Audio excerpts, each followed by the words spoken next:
शोएब साहब, way forward के ऊपर भी बात होनी चाहिए। हम माजी में तो फंस गए हैं, लेकिन इलेक्शन अब अक्टूबर नवंबर बस यही है, कितना दूर है और 2-2.5 माह। पहले तो पूछ लें कि इलेक्शन कराने भी हैं अक्टूबर में। पहले तो हम बड़े दावे से कहते थे ये आइन कहता है 90 डेज़ में इलेक्शन होने चाहिए, ये आइन कहता है कि 90 डेज़ से ज़्यादा कोई इंटरम सेटअप नहीं चल सकता। लेकिन अब तो कल फजल रहमान ने कहा जब पार्लियामान कहेगी तब इलेक्शन होगा, आइन की कोई बात नहीं। इलेक्शन टाइम और जरदारी साहब कह रहे हैं कि जनाब जब मैं चाहूँगा तब इलेक्शन होगा। तो मेरा ख्याल है कि अब अल्लाह करे कि इनको गुड सेंस प्रिवेल करे और इसको वाकई टाइम पे इलेक्शन करा दें। बेशक ये पहले डिसॉल्व करें, असम्बली 90 डेज़ में कराएं, या जब टाइम इनका ख़त्म हो तब करा 60 या 90 रोज़ ही है ना, इससे आगे तो जा नहीं सकते। दो ही ऑप्शन है। देखें ना, अगर ये ना करना चाहें, मुझे ये बताएं, ये इंटरम सेटअप बिठा दें, तब कह दें ये तो नहीं होंगे, तब वो इंटरम सेटअप कहेगा। सुप्रीम कोर्ट की तो माननी किसी ने नहीं। इलेक्शन कमीशन उनके साथ पहले मिला हुआ है, वो कहेंगे जी अभी हालात ऐसे अच्छे नहीं है, हम इलेक्शन नहीं करा सकते, अगले 6 महीने फिर ना कराएं, 8 महीने ना कराएं, 9 महीने आगे नहीं चलेगा। लेकिन आगे चलाने के लिए जरूरी है कि मुस्तहकम हुकूमत है, बुनियादी इश्यूज को एड्रेस करें। देखें 2-3 चीज़ें बड़ी ज़रूरी हैं।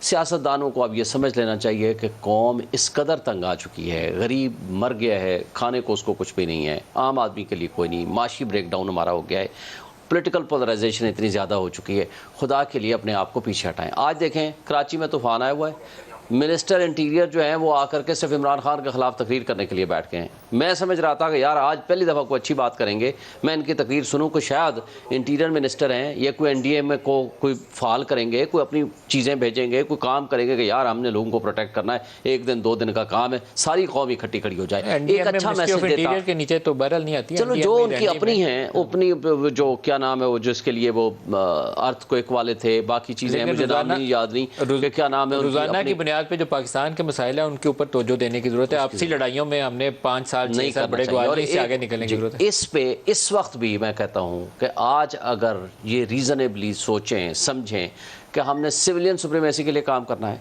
आइन की बालादस्ती के लिए काम करना है, और सब ने मिलके आपस सिविलियन बालादस्ती कैसे होगी? मैंने इमरान के पिछले जो 3 इंटरव्यूज हैं, तीनों में एक ही जुमला दोहराते देखा है।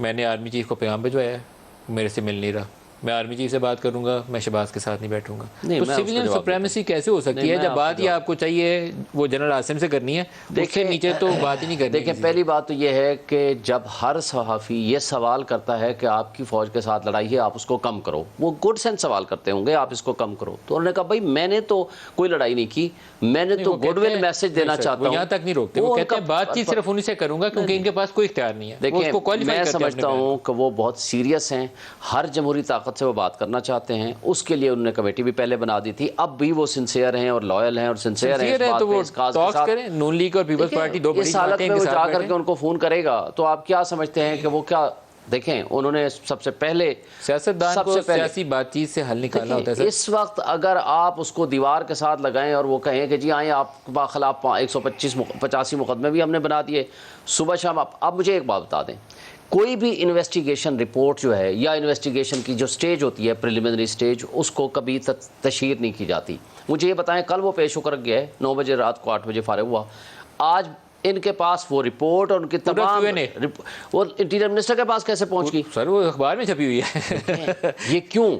फिर ये वही हुआ कि जो नवीद की एक दफ़ा कातलाना हमला हो रहा है और उसको लेके जा रहे हैं, घंटे के अंदर अंदर 3 उसकी वीडियोस आ गई हैं।